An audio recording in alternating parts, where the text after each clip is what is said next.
ഇടുക്കി മാങ്കുളം വലിയ പാറക്കുട്ടിയിൽ അഴുകിയ മൃതദേഹം കണ്ടെത്തി. മൃതശരീരം മുൻപ് കാണാതായ ആദിവാസി യുവാവിൻ്റേതെന്ന് സംശയം. ജൂൺ 13-ാം തീയതിയാണ് മാങ്കുളം സിംഗുക്കുടി സ്വദേശി ഖനിയെ കാണാതായത്. മൃതദേഹം ഇയാളുടേതാണെന്ന് സ്ഥിരീകരിക്കാൻ DNA പരിശോധന നടത്തണമെന്നാണ് പോലീസ് പറയുന്നത്. ആഷിഖ് മുഹമ്മദ് വിശദാംശങ്ങൾ നൽകും. ആഷിഖ്, DNA പരിശോധനയല്ലാതെ ഇപ്പോൾ ഇത് ഖനിയാണ് തിരിച്ചറിയാൻ കഴിയാത്ത അവസ്ഥയിലാണോ ഉള്ളത്?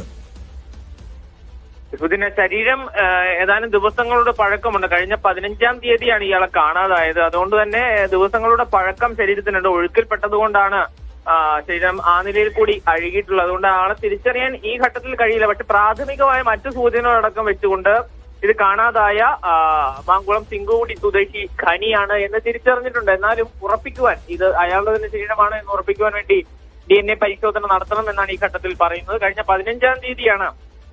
13-ാം തീയതിയാണ് ഇയാളെ കാണാതായത്. തുടർന്ന് ഇയാൾക്ക് വേണ്ടിയുള്ള പരിശോധന അടക്കം നടത്തിയിരുന്നു. ഈ ഘട്ടത്തിലാണ് ഇത് ഒഴുക്കിൽപ്പെട്ടതാണ് എന്ന് പോലീസ് മനസ്സിലാക്കുന്നത്. തുടർന്ന് ഇയാളുടെ ശരീരത്തിന് വേണ്ടിയുള്ള തിരച്ചിൽ തുടരുന്നതിനിടയിൽ ആണ് ഈ മാങ്കുളം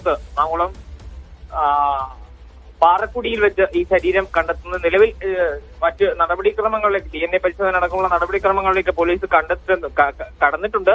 മൃതദേഹം ഇയാളുടേതാണെന്ന് തന്നെ ഉറപ്പിച്ചാൽ ശരീരം ബന്ധുക്കൾക്കടക്കം വിട്ടു നൽകും എന്നാണ് പോലീസ് അറിയിക്കുന്നത്.